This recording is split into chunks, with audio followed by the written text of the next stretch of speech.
Bonjour à toutes et à tous, bienvenue sur Médien TV, c'est l'heure de votre invité du journal.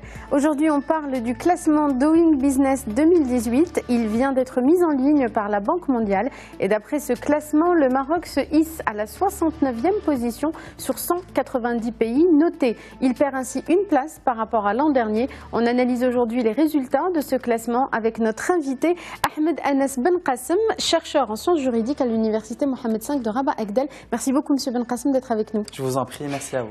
Alors, avant de passer en revue quelques-uns des critères de ce classement, notamment pour le Maroc, est-ce qu'on pourrait avoir d'abord des indications sur ce Doing Business? C'est quoi le classement Doing Business et quels sont les critères qui sont retenus pour poser cette évaluation? Très bien. Alors, le projet Doing Business de la Banque mondiale a été lancé en 2002. C'est un rapport annuel, un instrument d'évaluation et de réforme de l'environnement juridique des affaires. C'est également un observateur qui analyse la performance du droit des affaires. Donc, le classement général est dressé à partir de 10 indicateurs qui concernent tous le cycle de vie d'une entreprise. Donc, à partir de la création de l'entreprise jusqu'au règlement d'insolvabilité en cas de difficulté de l'entreprise. Donc il prend toute l'échelle de la vie d'une entreprise pour placer différents critères et donc faire cette évaluation. Tout à fait. Alors il commence par la création de l'entreprise, ensuite par l'obtention de prêts, le transfert de propriété, le raccordement à l'électricité. La fiscalité aussi des entreprises? Non, mais oui. En fait, ce qu'il fait, c'est que il analyse les procédures selon le coût, les délais et le nombre d'étapes pour les réaliser. Et donc on imagine que plus les délais sont courts, plus les étapes sont facilitées, plus les procédures sont facilitées, meilleur le classement est, forcément. Tout à fait. Alors, comment a évolué la place du Maroc au cours de ces dernières années? Donc, vous l'avez dit, ça existe depuis 2002, une quinzaine d'années maintenant. Comment a évolué la place du Maroc dans ce classement international? Tout à fait. Alors, je vais d'abord parler de la manière avec laquelle on classe un pays, donc selon la méthodologie Doing Business. Tout dépend du score général DTF, donc distance à la frontière. Le Maroc, en 2017, a obtenu un score de 67,50. Cette année, il obtient un score de 67,91. Il a grimpé de 0,41. Qu'est-ce que c'est que ce score de distance à la frontière?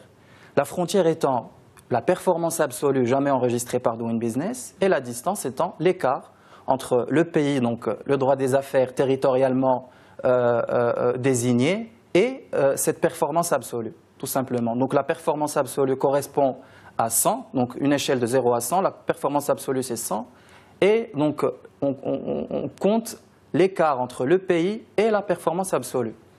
Donc cet écart, il n'est pas très élevé du coup? Oui, moins la procédure est coûteuse, moins d'étapes il nous faut pour créer une entreprise et la faire livrer. Plus on grimpe dans le classement, plus on a on monte dans le score. Ça veut dire quoi? Pour être simple, c'est que le Maroc est plus performant sur cette question de l'environnement des affaires et de faciliter la création et la vie d'une entreprise? Tout à fait. Alors, la facilité à faire des affaires au Maroc, relativement, donc sur le plan régional, oui. Le Maroc est troisième dans la région MENA, troisième sur le continent africain, premier dans l'Afrique du Nord, donc devant la Tunisie, l'Égypte, l'Algérie.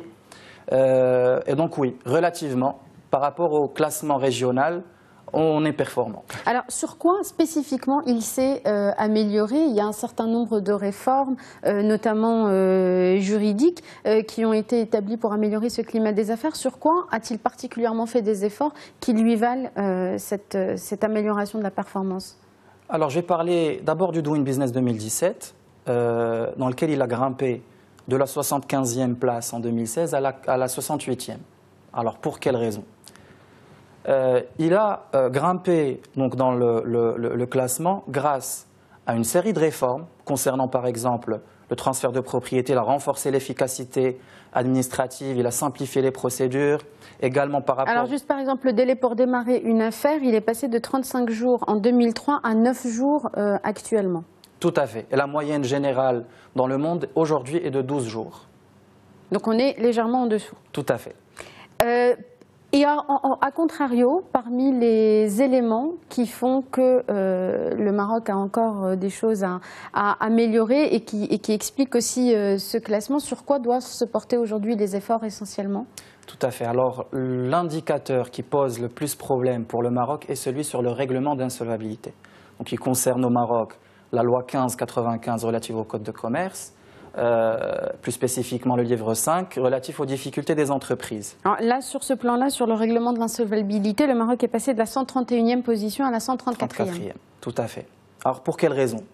Tout simplement parce que les procédures de règlement d'insolvabilité sont lentes, très coûteuses et ne permettent pas donc de recouvrer. Donc le taux de recouvrement des créances est moindre par rapport aux meilleures pratiques. Donc par rapport au Doing Business 2018, le pays qui se classe premier dans l'indicateur du règlement d'insolvabilité est le Japon. Alors si on fait une petite comparaison entre le Maroc et le Japon à ce niveau-là, on se retrouve avec une durée au Maroc de 3 ans et demi, le Japon 0,6. Le coût relatif aux procédures d'insolvabilité au Japon coûte presque 5 fois moins cher que le Maroc.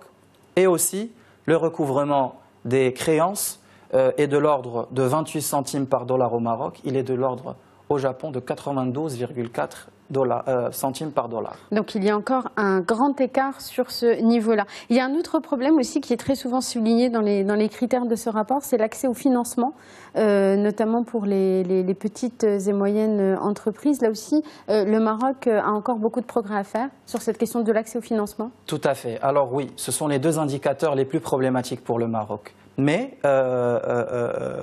le Maroc a mis en place un comité qui s'appelle le Comité national de l'environnement des affaires. Il a été créé en 2010 par Nezar Baraka, qui était alors ministre de l'économie et des affaires générales, en vue d'améliorer justement l'environnement juridique des affaires au Maroc, accroître la compétitivité du droit des affaires marocain.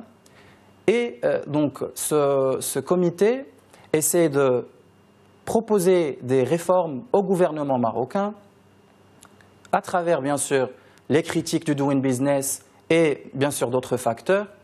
Et donc, ils travaillent dans ce sens afin de pallier les carences qui existent. Les insuffisances. À ce niveau. Alors, une dernière question, M. Ben Qassem. Vous avez évoqué tout à l'heure le rôle aussi d'observateur, la fonction d'observateur de ce classement. Est-ce qu'il a aussi un volet incitatif? Est-ce qu'il peut inspirer ou orienter les réformes dans les pays concernés pour améliorer ce climat des affaires?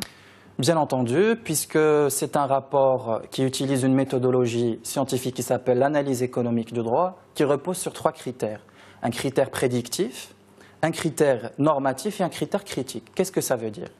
Le critère prédictif prétend faire une prospection du droit des affaires. Normatif essaie de pousser les pays à la réforme à travers l'objectif critique qui souligne les lacunes. Et donc, à partir de là, on peut progresser dans ce sens. Aussi, il y a la CNUDSI, donc, qui est une agence de l'ONU, qui a produit ce qu'ils ont appelé une loi type sur l'insolvabilité en 1997. Ensuite, ils ont produit 4 guides législatifs entre 2004 et 2013. Et donc, on pourrait s'inspirer de toutes ces bonnes pratiques afin de pallier les carences qui existent au Maroc à ce niveau-là. Et aligner les politiques publiques sur ce plan. Tout à fait. Merci beaucoup Anas Ben Qassem d'avoir été avec nous. Je rappelle que vous êtes chercheur en sciences juridiques à l'université Mohamed V de Rabat Agdel. Merci pour votre éclairage. Merci à vous. Merci à vous tous et à vous toutes de nous avoir suivis. C'est la fin de cet entretien, mais restez sur Média TV. L'information continue dans un instant.